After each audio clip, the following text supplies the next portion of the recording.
নজর ঘোরালেই সীমানার ওপারে শত্রু। 7 দশকের বেশি সময় ধরে এমন আতঙ্কই বুকের মধ্যে পুষে রেখেছে ইসরায়েল। অবৈধ রাষ্ট্রের অস্তিত্বকে টিকিয়ে রাখতে অন্য দেশ থেকে ইহুদিদের উড়িয়ে এনে ফিলিস্তিনের ভূখণ্ড একটু একটু করে গিলে খাচ্ছে দেশটি। কিন্তু কখনো শান্তির দেখা মেলেনি। স্বাধীনতার নেশায় বুঁদ হয়ে থাকা ফিলিস্তিনি যোদ্ধাদের অতর্কিত হামলা সবসময় তটস্থ রেখেছে ইসরায়েলকে। আশপাশের দেশগুলোর সমমনা যোদ্ধারাও ইসরায়েলকে স্বস্তির নিঃশ্বাস ফেলতে দিচ্ছে না। কয়েকশো কিলোমিটার দূর থেকে ঘরের কোণে বসেই মিসাইলের বোতাম চেপে দেয় যোদ্ধারা, আর সেই মিসাইল গিয়ে আঘাত হানে ইসরায়েলে। মিসাইলের আতঙ্কে ক্ষণে ক্ষণে ইসরায়েলে বেজে ওঠে সাইরেন, আর ইসরায়েলি নেতাদের ভাবনা জুড়ে শুধু যুদ্ধ আর আতঙ্ক। ইসরায়েলের এই আতঙ্কের ভাগিদার আরও একটি দেশ, তার নাম যুক্তরাষ্ট্র। নিজেদের পরম মিত্রকে বাঁচাতে অস্ত্র দেওয়া থেকে শুরু করে মধ্যপ্রাচ্যে নিজের সামরিক উপস্থিতি নিশ্চিত করেছে ওয়াশিংটন। ইরানের প্রক্সিরা ইসরায়েলের নিয়মিত বিরতিতে হামলা চালায়। সাম্প্রতিক সময়ে সেই হামলার ধারাবাহিকতা বেড়ে গেছে। তবে ইরাক থেকে যে হারে হামলা শুরু হয়েছে তাতে আতঙ্কে আছেন তেল আবিবের কর্মকর্তারা। ইসরায়েলি ও মার্কিন কর্মকর্তারা জানিয়েছেন তারা এসব হামলা ঠেকাতে সক্ষম হয়েছে। তারপরও অন্তত 2টি মিসাইল লক্ষ্যবস্তুতে আঘাত এনেছে।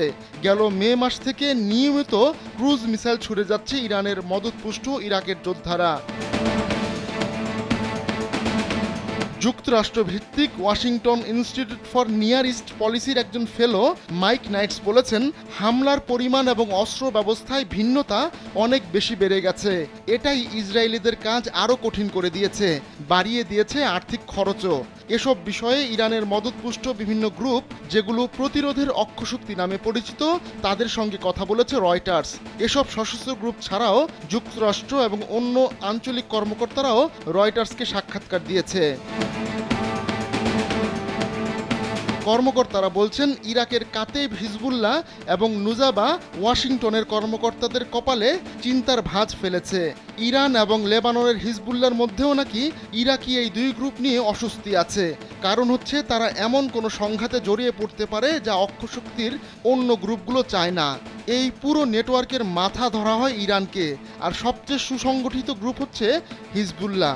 অতীতেও তারা ইরাকি সশস্ত্র গ্রুপকে নিয়ন্ত্রণে ব্যর্থ হয়েছে।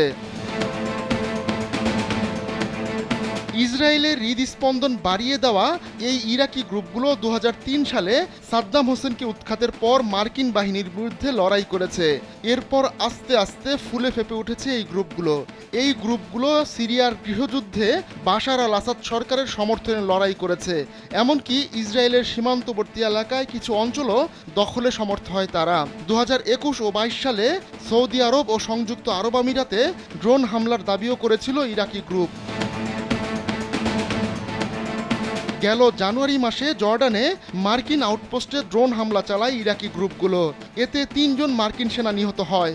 এরপর ইরাক ও সিরিয়ায় একের পর এক বিমান হামলা চালাতে শুরু করে যুক্তরাষ্ট্র। তখন তড়িঘড়ি ইরাকে ছুটে যান ইরানের এলিট বাহিনী কুদস ফোর্সের কমান্ডার। তিনি ইরাকি মিলিশিয়াদের তাদের হামলা থামাতে বলেন। এরপর ইরাকি গ্রুপগুলো মার্কিন টার্গেটে হামলা বন্ধ করলেও তাদের নজর পড়েছে এবার ইসরায়েলে। আহমদুল্লাহ শিকদার, কালবেলা ডেস্ক।